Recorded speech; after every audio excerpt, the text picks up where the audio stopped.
What a sight, right? The armies of Israel,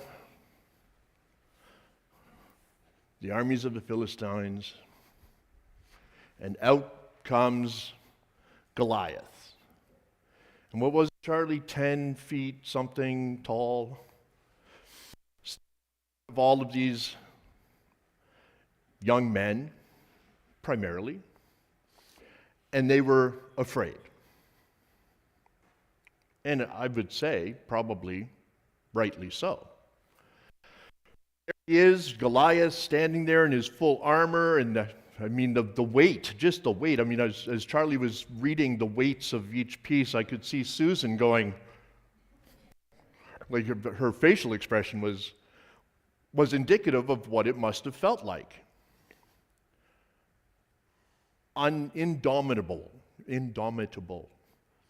like undefeatable. And so nobody stepped forward. So for 40 days, it says, this went on. Goliath stepping out. Come on, you can just see it, right? Come on. And the Israelites going, not me, man. Right? And then David comes up.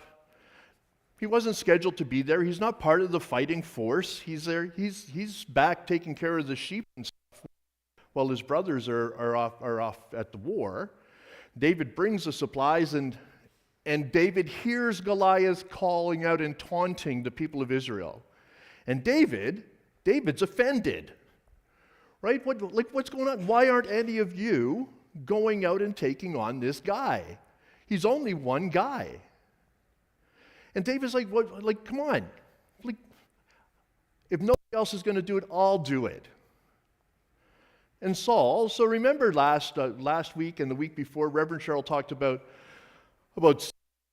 how, and how, like,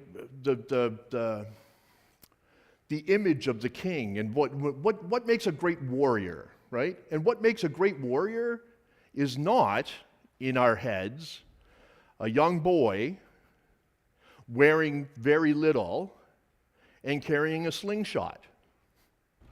Especially when you're faced with a 10-foot 10 who's wearing hundreds of pounds of armor and has a shield bearer and a sword that is probably bigger than David. And so David says, I'll do it. Saul says, I don't think you can do it. David says, look, I can fight bears, I can fight lions. Now, I'm going to say, I think that probably ripping the head of a lion off, it's probably like I caught a fish this big, right? But that's okay. That's okay. David is very confident because he knows what he's done in the field, and he knows, more importantly, he knows that he goes with the might of the living God. And so Saul looks at him and he goes, okay, well, if you think you can do it, nobody else is stepping up, and we can't do this forever, so go for it. But if you're going to do that, I'm going to arm you. And so Saul gets his own shield bearer and his own steward, basically, to go and get his equipment, and he puts it on David. And so Saul is a much bigger man than David is. And so when the equipment is all on David, he can't move, right? So now, of course, if he goes out dressed in that armor, trying to heft that sword, he's going to lose. And David says, no, like just get this stuff off of me. And he goes down to the stream, and he gathers some stones.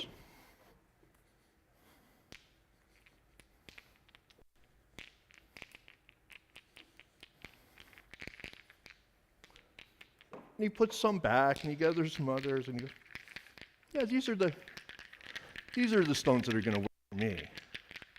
This is all I need. And he pulls out his slingshot. And Goliath looks at him and he's taunting, right? Who do you think you are, little man? You can hear it, right? I can hear it. Who do you think you are, little man, coming to take on me? One swing of my sword and you're going to be done. I will chop you into little pieces and throw you to the dogs. And then he sees David's weapon and he goes, what, you're treating me like a dog, coming at me with sticks. Can you just imagine it, right? We read these stories, but just like the disdain that this giant would have had for this child, this boy soldier, the disdain, he would have been like the ridicule in his voice. And David reaches into his bag that holds the 5 stones that he's taken from the stream. And he weighs them. And he takes the one. The one. And you know that David took a minute. And he proclaimed that he was there in the name of the living God. To which Goliath, who didn't believe in the living God, would have, again, responded with ridicule. And David took out his slingshot, and I don't have a slingshot, which you're probably fortunate that that's true. Cheryl saw the rocks, and she said, I hope those aren't for the balloon time.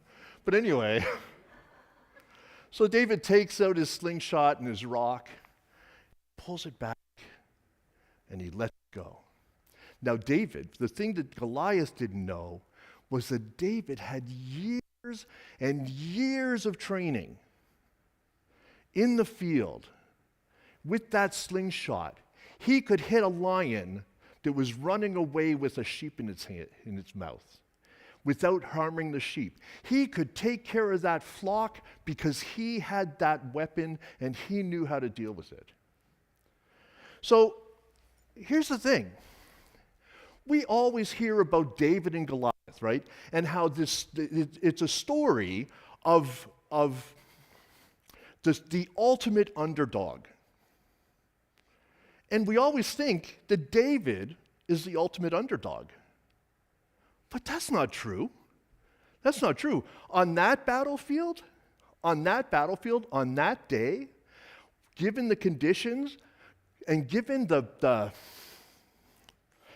bravado, David was actually the champion. Goliath was the underdog. Goliath had to rely on the weight of his armor and that sword.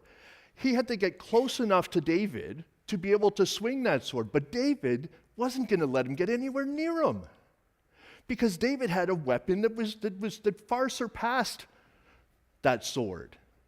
David's weapon meant that David could be 100 meters away. Goliath is standing there beating his chest and waiting for David to come close. And David just goes, I got the sham. And it's over. David wasn't the underdog because David knew the tools he needed, and he had the power of the living God. So this morning's children's time was a little long, and now that's fair because John really deserved it. But so I'm gonna keep this sort of short. The question for us is, given the challenges that we're facing, given the giants that we have to slay, and trust me, we have giants much bigger and much more powerful than Goliath. We have a growing population of people living on our streets. There is a growing tent city that is building beside the SPCA in Fort Erie. There are people now starting to camp by the creek sides. We have 4 times as many people going to food banks this year than we had last year. We have people who cannot afford, who can't even dream of affording, putting sufficient food on their children's plates. Compared to that, Goliath is a walk in the park. Goliath is a walk in the park. What are the giants? We have people protesting in the streets who want to bomb synagogues, and we have others who want to damage and destroy mosques. We have children dying in the streets of Israel. We have children dying in the streets of the Sudan. We have children dying. Like, we have what seems to be insurmountable giants in our midst. But here's the reality, folks. And I believe this with every ounce of my being, with every strand of everything in me believes this. That God has already provided us with everything we need to slay those giants. There is enough food in the world to feed every person. There is enough potable water for everyone to be able to drink. And where there isn't ready access, we have the technology to convert salt water into potable water. We have, if the wealth of the world was distributed fairly, or not fairly, equitably, there isn't a single person who would not be able to put a roof over their head, food on their tables, medicine in their medicine cabinet, go to visit their children, their grandchildren, their parents. Nothing. There is nothing standing in the way of that except us. We are, in that equation, and when I say we, I mean all of humanity, we are the problem. It's not the person who has no food on their table that's the problem. It's the person who's throwing away a table full of food after every meal. That's the problem. It's not the people who are diving in dumpsters to find food that's the problem. It's the fact that we're throwing food in the dumpster instead of giving it away. Because the bottom line, the profit margins, all of that, that's what we as a society concern ourselves with. God has given us every tool we need to succeed, and by succeed, I mean every person on the planet is cared for, has everything they need to live. And nobody has more or substantially more than they need. Nobody is trying to make a $54 billion remuneration package, which, in case you're wondering where I got that number, that is the Tesla offer to, what's his name? Elon Musk. That's the offer. $54 billion is the proposed remuneration package from one company that he works with.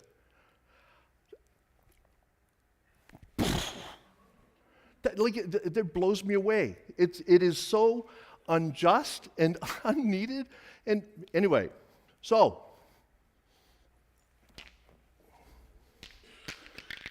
we have our 5 stones. We have a heart for justice. We have voices that we can raise. We have what we need. We just need to figure out how to utilize them. When and where is that perfect shot? When and where do we slay that first giant? And you know that once we've slain the first, all the rest will fall easy. We have the power of God. Let's use it.